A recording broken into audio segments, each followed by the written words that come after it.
আমি ঋতু। আজ আমার 35th বার্থডে। লাস্ট 5 বছর হ্যাজ বিন রিয়েলি ইন্সপায়ারিং। আমি কিন্তু অন্য কারোর দ্বারা না, নিজের দ্বারা ইন্সপায়ার হয়েছে। আমার মনে হয় আই হ্যাভ ডান ইট। কোনো রোম্যান্টিক পার্টনার ছাড়া বাঁচতে হয় কি করে আমি শিখে গেছি। আমি সৌরভকেও কাটিয়ে দিয়েছি। ধুস, ওভাবে আর চলছিল না। আচ্ছা, তুমি ঠিক কি করতে চাও বলো তো? দিব্যি তো কলেজে পড়াচ্ছ, আবার হঠাৎ ইভেন্ট অর্গানাইজ করতে যাচ্ছ কেন? তাও যদি বুঝতাম বড় কর্পোরেট ইভেন্ট, প্রচুর টাকা পয়সা পাবে, তা তো না। সরো, টাকা পয়সা তো আমার চাকরি থেকে এসে যাচ্ছে সৌরভ। কি বাজে বকছো বলো তো? বাজে বকছি? Yes, whatever I am doing it's making me happy. আর যাদের নিয়ে করছি তাদের মুখের হাসিটা আমার জন্য খুব ইম্পর্ট্যান্ট, আমাকে খুব ভালো রাখছে।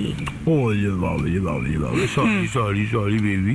কই দেখি দেখি দেখি দেখি রাগটা একটু দেখি। হোয়াট রাগ? আমাকে তুমি একদম বোঝো না। ছাড়ো। ছাড়বো না, ছাড়বো না। এদিকে এসো, এসো এদিকে এসো। I love you, I care for you Ritu. Thank you. ওই মানুষগুলো যাদের নিয়ে তুমি কাজ করছো, the people who are now at their middle age and they feel যে আবার করে তারা গান নাচ আঁকা শুরু করতে পারে, এই এন্টায়ার জিনিসটা খুব সোজা নয়, প্রচুর খাটাখাটনি। Please please take care of your health.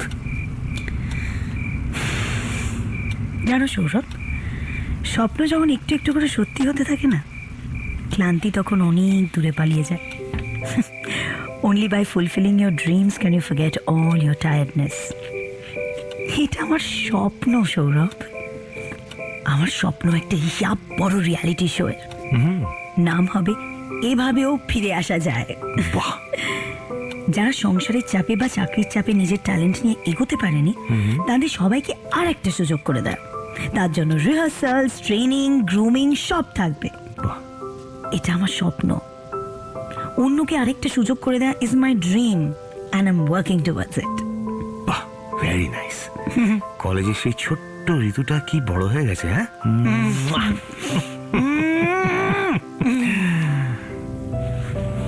আচ্ছা, একটা কথা বলো তো, যখন আমি এরকম কিছু স্ট্রং কিছু বলি তখনই আমাকে থামিয়ে দেওয়ার জন্য আদর করে দাও কেন? I don't like it, that's my weakness. ও তাই নাকি? এই ঋতু, বলো। I love you. নিকু, আরে আই এম সিরিয়াস। কি ব্যাপারে সিরিয়াস? এই যে তুমি একটা রিয়ালিটি শো এর স্বপ্ন দেখছো। That was sarcastic. তুমি ঠিক কি বলতে চাইছো বলো তো সৌরভ? বলছি যে তুমি যেভাবে স্বপ্নটা দেখছো, যাদের সঙ্গে তুমি কাজ করছো তারাও একইভাবে এই স্বপ্নটা দেখছে তো?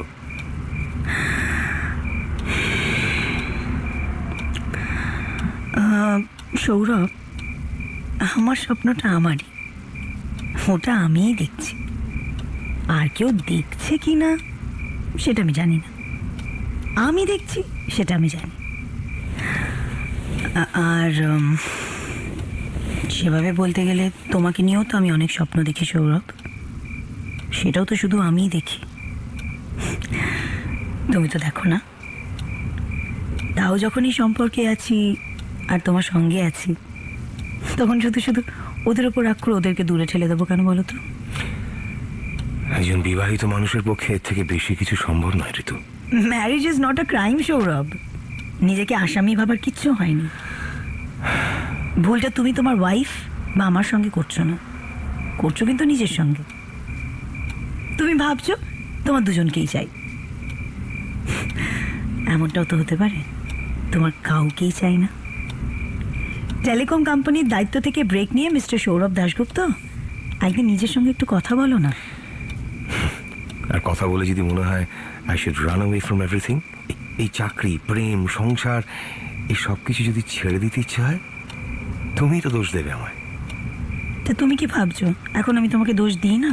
I am okay with you. You not? কি এই ঋতু? Sourav, I seriously need a break from you. At least a month. বিশ্বাস করো, তারপর যদি আমি তোমায় মিস করি, then I'll call you. But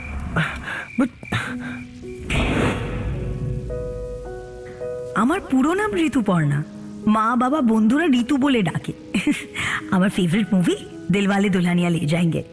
আমি তখন ক্লাস 5-এ পড়তাম আই গেস, আর এখন সেলিব্রেট করছি 35th birthday. I love my friends, I love colours. সেই জন্যই বোধহয় আমি রান্না করতে এত ভালোবাসি। এক একটা রান্নার এক একটা কালার হয় তো। From Bangla to western Africa সব কুইজিন আমি রাঁধতে পারি।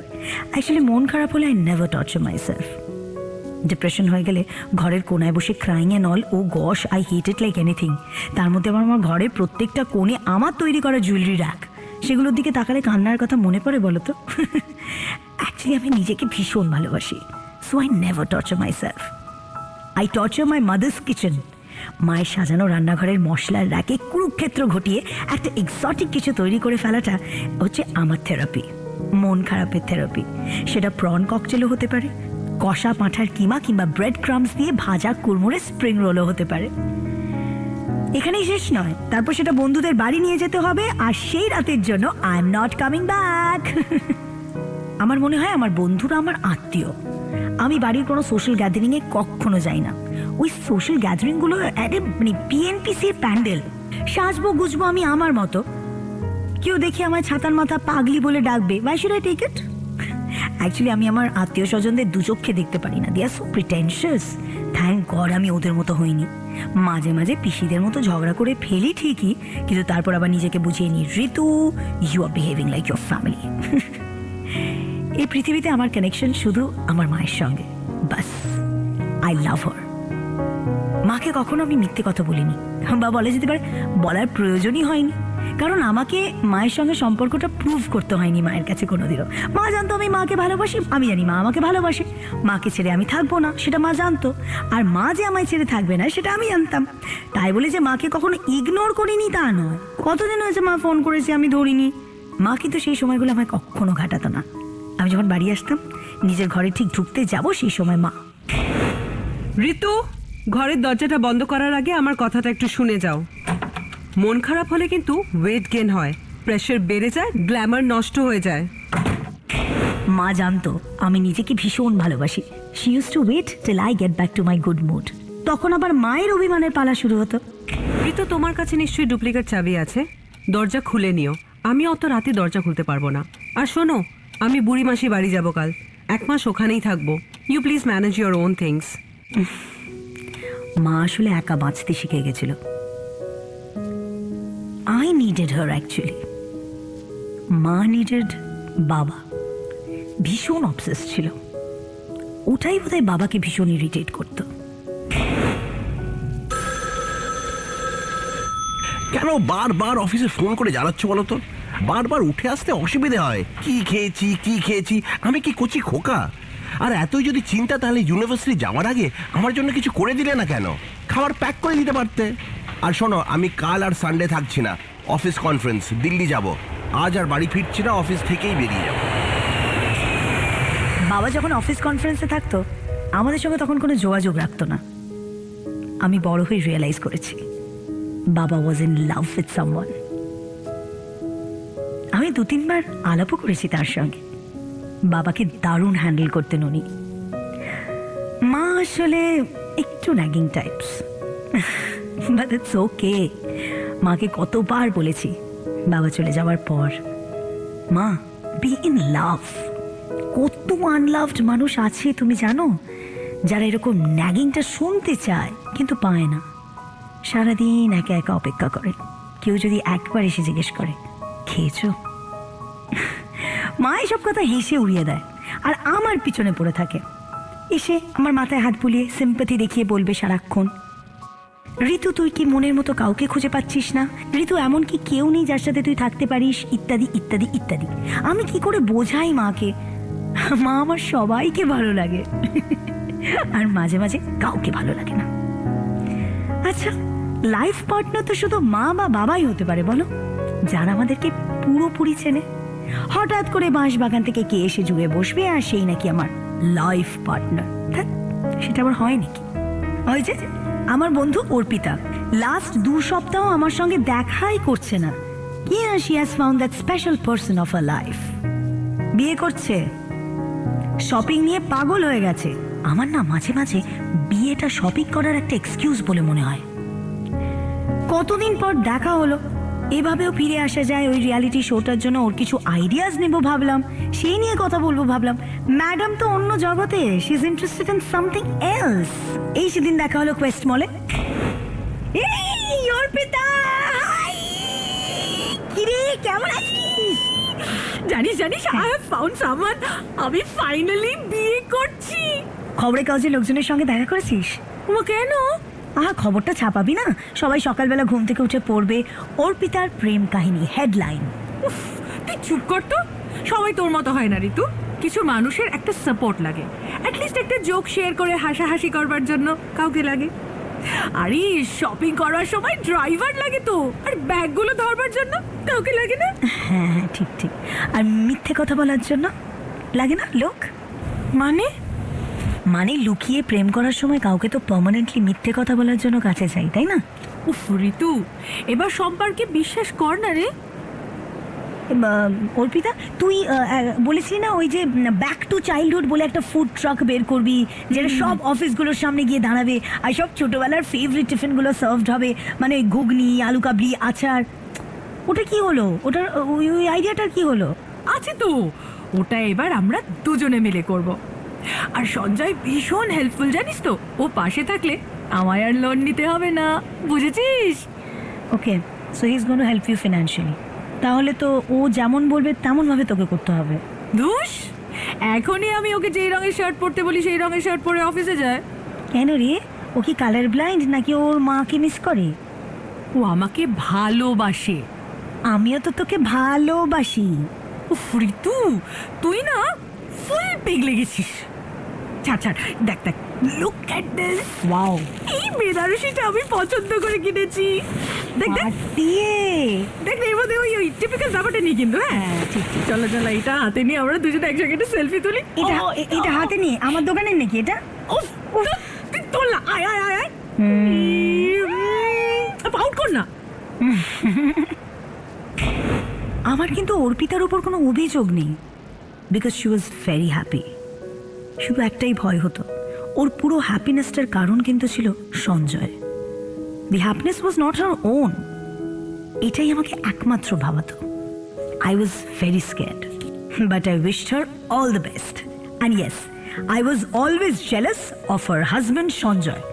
বাড়িতে এলে বেশি পাত্তাই দিতাম না। আরও হ্যাঁ, ম্যাডাম বিয়ের পর, মানে আমার বন্ধু অর্পিতা বিয়ের পর ওই ব্যাক টু চাইল্ডহুডের মতন ফাটাফাটি কনসেপ্টটা জাস্ট ভুলে মেরে দিয়েছে। এখন ম্যাডামকে ফোন করলে বলে বরের ভীষণ কাজের চাপ, পরের মাসে বসি। আমাদের ইভেন্ট কিন্তু কারোর জন্য থেমে থাকেনি। আমরা সবাই দিন রাত এক করে নামিয়েছিলাম। এভাবেও ফিরে আসা যায়। সবার ইচ্ছে করছে জানতে এভাবেও ফিরে আসা যায় তে কারা পার্টিসিপেট করেছিল, তারা কেমন, তারা কেন পার্টিসিপেট করেছিল এবং কিভাবে ফিরে এলো। প্রথমে তোমাকে রোজের অ্যাঙ্কারিং এর কথা বলি। শুভ সন্ধ্যা। এইভাবেও ফিরে আসা যাইতে সবাইকে স্বাগত।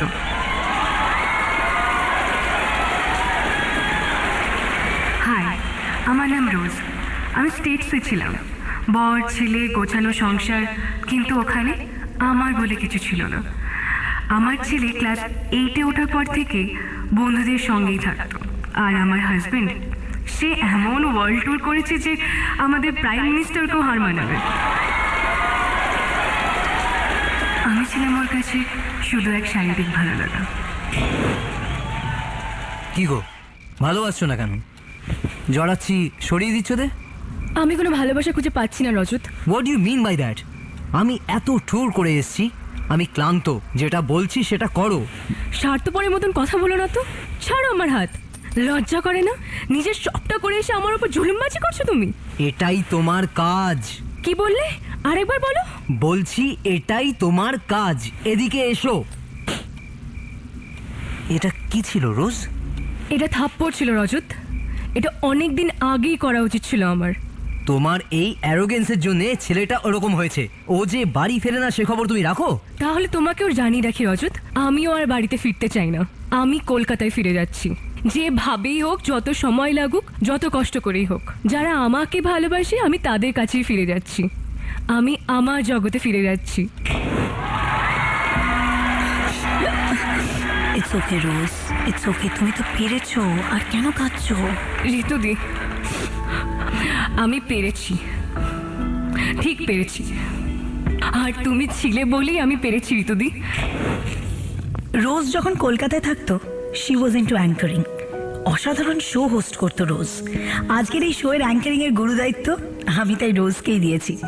লাস্ট 1 বছর ধরে কত লড়াই করতে হয়েছে ওকে ফিরিয়ে আনতে, কিন্তু আজ শুধু একটাই শান্তি, ওকে স্টেজে আবার মাইক্রোফোন হাতে নিয়ে দেখে মনে হচ্ছে সত্যি তো এভাবেও তো ফিরে আসা যায়।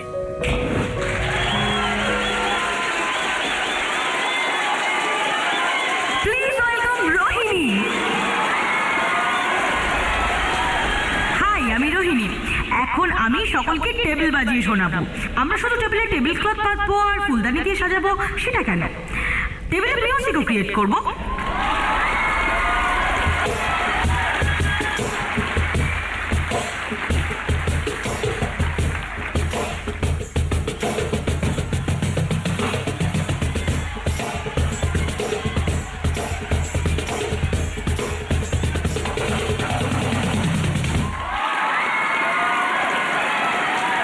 আর এবার আসবে অজন্তা পাটিয়ে নাচ করতে।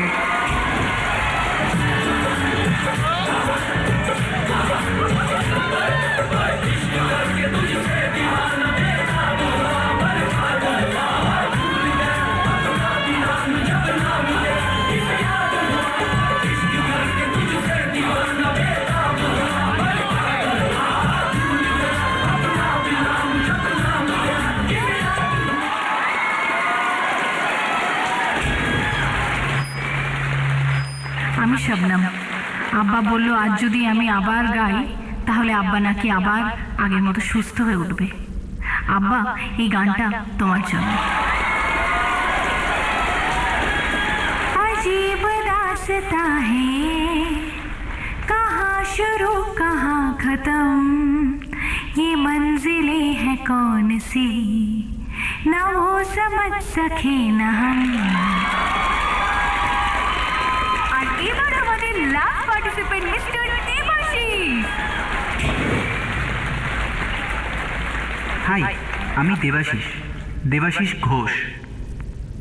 অনেকটা পথ কাটিয়ে দিলাম একা একা।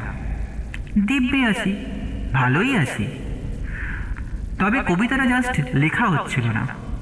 আসলে এত পিপিটি বানাতে হয় না কর্পোরেট অফিসে ক্লায়েন্ট সলিউশন হেড, তাই বলে কি কবিতাটা লিখতে ভুলে যাব যেটা সবচেয়ে ভালোবাসি। তারপরে একদিন ফেসবুকে এই ইভেন্টের কথা জানলাম, এভাবেও ফিরে আসা যায়। তখনও পার্টিসিপেট করার মতো কনফিডেন্স ছিল না। তারপর রোজ অফিসে পিপিটি বানানোর ফাঁকে ফাঁকে একটু করে লিখতে শুরু করলাম। কনফিডেন্স বাড়ল, আর ব্যাস অ্যাপ্লাই করে দিলাম। আমার কি মনে হয় জানো, একা থাকলে হঠাৎ করে ডিসিশন নিয়ে হঠাৎ করে ঝাঁপিয়ে পড়া যায়। আমি কিন্তু একা থাকার মজাটা পেয়ে গেছি জীবন থেকে, কিন্তু মানুষ যে কি চাই জীবন থেকে বুঝতে পারলাম না। এখনো কতজন অফিসে শুধু এটা ভেবেই কাটিয়ে দেয় দেবাশিস কেন সিঙ্গেল, ও কি হোমোসেক্সুয়াল, ও কেন একা। আচ্ছা, আমি শুধু এটাই ভাবি জানো তো, যে এই মানুষগুলো সেদিন কোথায় ছিল যেদিন 6 বছরের শিশুটা রেপড হয়ে মাথা থেতলে রক্তের মধ্যে পড়েছিল। সেদিন কেন এসে জানতে চাইনি আমার সম্পর্কে? কোথায় ছিল সেদিন সবাই? আমি অন্ধকারকেই ভালোবাসি, আলো ভীষণ বিরক্তিকর, অন্ধকারে দেখতে হয় না ওদের, নেই কোনো দাম আমার জীবনে যাদের।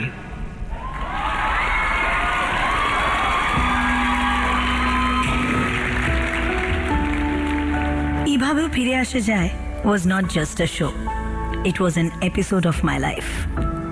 শোয়ের শেষে যখন আমি ফুড প্যাকেটস হ্যান্ড ওভার করতে ব্যস্ত, ঠিক তখন আমার কাঁধে একটা ওয়ার্ম হ্যান্ড, ঠিক আমার মায়ের মতো।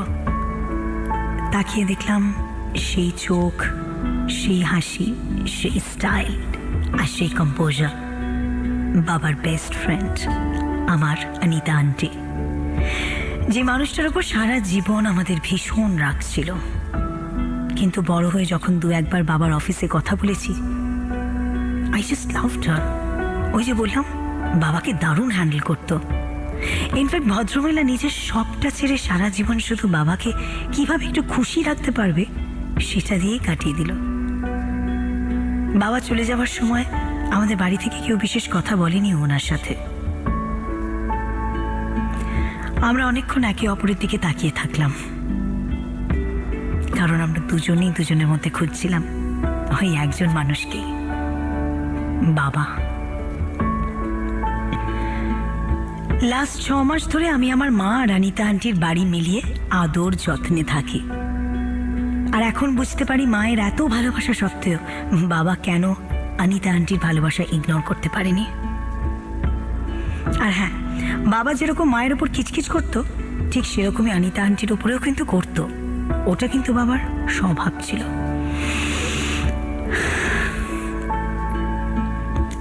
রিয়েলাইজেশন, এই পৃথিবীতে প্রচুর প্রচুর ভালোবাসা আছে, ওটাই রিয়েলাইজ করলাম।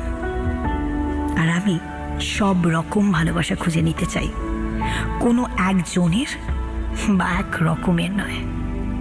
আর তাই এখনো আমি আমার পার্টনার। শুনছিলে গভীর রাতের গোপন কথা।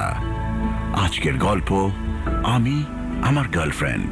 গল্প আরজে মানালি, ঋতুর চরিত্রে মানালি, সৌরভের চরিত্রে শেখর, ঋতুর বাবার চরিত্রে জয়দীপ ব্যানার্জি, ঋতুর মার চরিত্রে ইন্দ্রাণী ইয়াগনিক, রোজের চরিত্রে তনিমা, রজতের চরিত্রে স্বর্ণাভ, রোহিণীর চরিত্রে জয়তী, শাবনামের চরিত্রে নীলা, দেবাশিসের চরিত্রে সুশান্ত, আর সাউন্ড ডিজাইন ইন্দ্রনীল।